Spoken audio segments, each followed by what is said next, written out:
लाकानूनियत, अंधा कानून सिर्फ एक कठपुतली होता है। हमारी जो कंट्री है ना पाकिस्तान, यहाँ तो फातिमा जिन्ना को नहीं छोड़ा, यहाँ तो डॉक्टर कदीर खान को नहीं छोड़ा, इमरान खान के इस बाग की मूली है।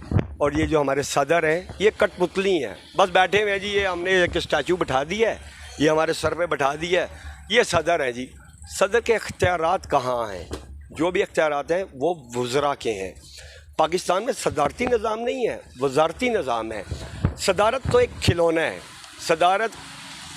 सदर जो है आरफ अलवी साहब, इनके दस्तखत की कोई अहमियत नहीं है हमारे वज़रा के आगे, हमारे उलमा के आगे कोई अहमियत नहीं है। यहाँ लाकानूनियत है।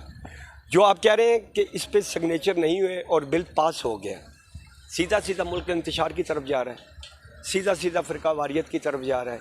ठीक है, इस फ़िरका वारियत को रोकना है, इस इंतशार को रोकना है। और जितने भी उलमा हैं ख़ासकर इन्हें मिल बैठना है। ठीक है, ये जो बैरूनी ताकतें हैं, बैरूनी ताकतें पता है आवाम को कि कौन सी हैं, कौन से ग्रोह जो हैं इस मुल्क को मुस्तहकम नहीं रहने देना चाहते, तोड़ना चाहते हैं। ठीक है, हमारा दुश्मन सिर्फ इंडिया ही नहीं है कि हम इंडिया के ख़िलाफ़ उछल पड़े, नहीं। हमारे दुश्मन इस्लामी ममालिक भी हैं, हमारे आस पड़ोस के भी हमारे दुश्मन हैं। वो नहीं चाहते ये मुल्क अमन में रहे, ये मुल्क तरक्की करे, यहाँ के लोग खुशहाल हों। और ख़ासकर हमारे वज़रा जो हैं ये ग़ुलाम दर ग़ुलाम हैं, और ये ग़ुलाम ही पैदा करेंगे और ये ग़ुलाम ही बनाएंगे। ये मेरे भाई ने बड़ी अच्छी बात की कि शहबाज शरीफ ने कहा जी कि उसने बिलावल भुट्टो ज़रदारी ने कहा कि मैं रोटी कपड़ा मकान दूंगा। वो उसका वादा है, उसने देना है। तुम कौन होते हो? तुम अपनी तिजोरियों का हिसाब दो। तुमने कब्र में जाना है, कफन का जेब नहीं होता, कफन का जेब नहीं होता, फरिश्ते रिश्वत नहीं लेते। इन्हें सोचना चाहिए अवाम के बारे में। कितना खा लेंगे? एक गंदम की रोटी वो खाते हैं, वही हम भी खाते हैं। जो पानी वो पीते हैं वही पानी हम पीते हैं, क्योंकि जीने के लिए हमें पानी चाहिए। ठीक है, पेट भरने के लिए हमें रोटी चाहिए। हाँ, वो थोड़ा सा सिस्टम अलग है, बर्गर खा लेते हैं, थोड़ा चिकन वगैरह खा लेते हैं। गरीब दार रोटी, वो हमारी मिसाल वही है। गधे को एक खुरी पे बांध लो, उसे जो डालोगे वो खाएगा जीने के लिए। हम सिर्फ जी रहे हैं। और यहाँ मुझे मौला अली शेर खुदा का कौल याद आ रहा है कि जब तुम किसी के ऊंचे ऊंचे महल देखो ना, तो रश्क नहीं करना, सोचना किसी गरीब का हक मार कर ये महल तामीर हुए हैं। और हमारे वज़रा ने तमाम गरीबों के हक मारे हैं। स्विस बैंक में ये ज़रदारी का केस उठा था, कौन सा रुपया आया है, कहाँ से आया है? बड़े ख़त लिखे गए, कहाँ से आया? चले हमारे जो है आर्मी को हम करते हैं, मतलब मैं कहता हूँ army well and good, army को सलूट है। अगर चंद लोगों की वजह से जो करप्ट अफसरान हैं, ठीक है, उनकी वजह से हम पूरी आर्मी को बदनाम नहीं कर सकते। हमारे जवान सीना तान के बॉर्डरों पे खड़े हुए हैं गोलियां खाने के लिए, हमारे तहफ़्फ़ुज़ के लिए। मैं आवाम से ये अपील करता हूँ कि कम से कम आर्मी के जो करप्ट अफसरान हैं उनके बारे में बेशक तज़किया करें, पर पूरी आर्मी को गलत ना करें। क्योंकि मैं ख़ुद आर्मी से बहुत मोहब्बत करता हूँ, मैं एक सिविलियन हूँ। हम इस आर्मी की वजह से यहाँ महफूज हैं, सेफ़ हैं। हमारी लाइफ जो है उन जवानों के सीनों की वजह से है, जो सीना तान कर खड़े हुए हैं। और बाकी रही बात मेरा भाई, वो बिल की बात या कुछ भी है, ये आवाम को पता है, हम सिर्फ डुगडुगी बजा रहे हैं। हाँ, जहाँ तक रही बात इमरान खान की, वो एक अवाम में से उभरा है और वो गुफ्तगू करता है हम आवाम की। ठीक है, वो सियासी लीडर है, उसने बैनुल अक़वामी यूनिवर्सिटी से तालीम ली है, वो पढ़ा हुआ है, वो सियासी है, सब कुछ समझता है, पर वो एक अवामी लीडर है। और वो जो भी गुफ्तगू करता है आवाम की करता है। मीडिया इन वज़रा को कवरेज देता है, उनकी बात पत्थर पे लकीर हो जाती है। हम जैसे जो लोग होते हैं इकॉनमी क्लास के, हमें मीडिया कवरेज नहीं देता। इस वजह से हमारी जो आवाज़ है वो दब जाती है, वो गली मोहल्लों सड़कों चौराहों पे ही ठहर जाती है। इसके अलावा कुछ नहीं है। बिल पास हो गया, फ़लाँ बिल पास हो गया, फ़लाँ बिल पास हो गया, फ़लाँ बिल पास हो गया भाई। ठीक है, कितने ही बिल पास हुए हैं, कितने ही इन्होंने सब्सिडियों के वादे किए हैं। कौन सी सब्सिडियाँ दी? अगर हम शहबाज शरीफ साहब की बात करें तो रमज़ान शरीफ में इन्होंने फ्री आटा बांटा। रमज़ान के बाद इसने क्या किया है शहबाज शरीफ ने? वही आटा 1150 का 1200 का कर दिया। वही आज 10 किलो की जो थैली है 1400 रुपये की मिल रही है।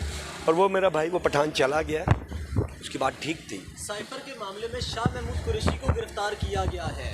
एफआईए ने कहा है, तहकीकाती एजेंसी एफआईए ने उन्होंने कहा है, बयान दिया है कि शाह महमूद कुरैशी के जो है वो बैरून मुल्क के सफ़ीरों के साथ राब्ते थे, अमेरिका के सफ़ीर के साथ राब्ते थे, अमेरिका के सफ़ीर के साथ राब्ते थे, ऑस्ट्रेलिया के सफ़ीर के साथ खुफिया राब्ते थे। क्या कहते हैं आप?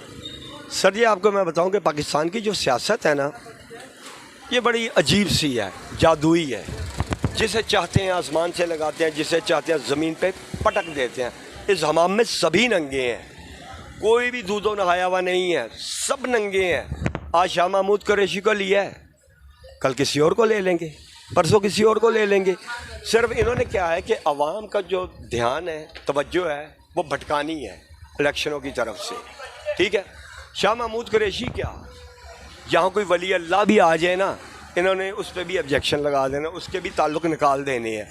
तो इसलिए मैं इस बारे में कोई ज़्यादा कमेंट नहीं देना चाहता। मेरी निगाह में सभी जो है ना, सभी एक से हैं, एक ही रस्सी से बंधने वाले हैं। इमरान खान को तोशा खाना वाले केस में गिरफ्तार किया गया था, कोयटा जेल मुंतकिल किया गया था। अब एफआईए ने शाह महमूद कुरैशी, असद उमर और इमरान खान का नाम एफआईआर के अंदर नामजद किया है। एफआईए ने शाह महमूद कुरैशी की गिरफ्तारी के साथ साथ जेल के अंदर मौजूद इमरान खान की गिरफ्तारी भी डाल दी गई है। एफआईए ने इमरान खान की गिरफ्तारी भी डाल दी है, कोयटा जेल में ही उन्होंने गिरफ्तारी डाल दी है। देखिए मैं आपको एक बात बताता हूँ, गिरफ्तारी के ऊपर गिरफ्तारी डाली गई है। क्या मरियम नवाज और बिलावल ने कहा था, बिलावल जरदारी ने, कि खान जुल्म उतना करो जितना बर्दाश्त करो, जितना बर्दाश्त कर सको। तो ये तो इंतकामी कार्रवाई है। अगर आप तोशा खाना की बात करते हैं, तोशा खाना की बात, तो बताएं 1947 से लेके 2023 तक कौन से वज़रा ने तोशा खाना से गिफ्ट नहीं लिए और उसे अपनी ज़ाती प्रॉपर्टी नहीं समझा, और कौन से उन्होंने उसके पैसे खजाने में जमा करवाए हैं। अगर ऐसा होता तो आज पाकिस्तान इस हाल में होता। मैंने आपसे पहले कहा ना शाह महमूद कुरैशी के बारे में कि हमाम में सभी नंगे हैं, कोई भी कपड़ों में नहीं है। आज शाह महमूद कुरैशी, इमरान खान या मुराद सईद को या किसी को भी ये इस दायरे में लेके आते हैं, कल ये लेके आएंगे। ठीक है, सिर्फ ये है कि इमरान खान ने थोड़ा सा शऊर दे दिया आवाम को बोलने का। हम लोग जाहिल थे, गवार थे, हमें इल्म नहीं था, हमें पता नहीं था कि यार बोलना क्या है। हमने जब आँख खोली ना, तो हमने देखा जी बेनज़ीर, हमने देखा जी नवाज़ शरीफ, हमने देखा जी बेनज़ीर, हमने देखा जी नवाज़ शरीफ। फिर आगे अपने परवेज़ मुशर्रफ साहब आ गए, मुशर्रफ साहब के बेनज़ीर आई, उन्हें शहीद कर दिया गया। उनकी आड़ में जरदारी साहब सदर बन गए। 5 साल ज़बरदस्त कहा गया ना, सदारती उन्होंने निकाले मार्शल्ला के बाद, नहीं तो जनरल ज़िया भी सदर ही था। ठीक है ना, जरदारी ने 5 साल बेहतरीन निकाले, क्योंकि उन्होंने तमाम अख्तियारात अपने हाथ में ले लिए थे। तो मेरा भाई, इसलिए मैं यही कहूँगा कि ये इंतकामी कार्रवाई हैं। ठीक है, इमरान खान को ये क्रेडिट जाता है कि उसने अवाम को शऊर दिया है, उन्हें अवाम को बोलना सिखाया है, नहीं तो अवाम को कुछ नहीं पता था। अभी ये कौम बेदार नहीं हुई। हम जो है ना, बड़ी बेहोश और मुर्दा कौम है, हम मुर्दा कौम है, मरी हुई कौम, डेथ बिल्कुल। और हमारे जिस्मों से बू आ रही है। वो क्यों आ रही है? हमारे अमाल की वजह से। अगर हम कुरान की रूह से बात करते हैं तो अल्लाह ताला कुरान शरीफ फरकान हमीद में फरमा रहे हैं, जैसी अवाम वैसे हुक्मरान, जैसी अवाम होगी उन पर मैं वैसे ही हुक्मरान मुसल्लत कर दूंगा। पहले अवाम अपने अमाल तो सीधे करे।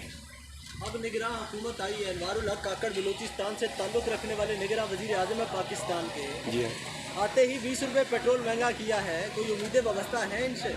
सर जी मेरी बात सुने, आज मैं रत्ताम राज चिंची स्टॉप पे खड़ा हुआ था, तो चिंची वाले से सवारी ने पूछा क्या कराया, उसने कहा 30 रुपये। उन्होंने कहा ये कब हुआ? उन्होंने कहा जब से नया वज़ीर आज़म आया, उसकी खुशी में। तो आप समझ जाएं किससे हम उम्मीद रखेंगे? कोई उम्मीद नहीं है। अगर वो सेनेट को छोड़ के आ रहे हैं काकड़ साहब, ठीक है, तो वो आप तो बेताज बादशाह है, जो मर्जी करे, जिस मर्जी करवट बैठे। ओ भाई, हम बस गली मोहल्लों चौराहों में बातें करने वाले हैं, हमारे पास प्रैक्टिकल कुछ नहीं है।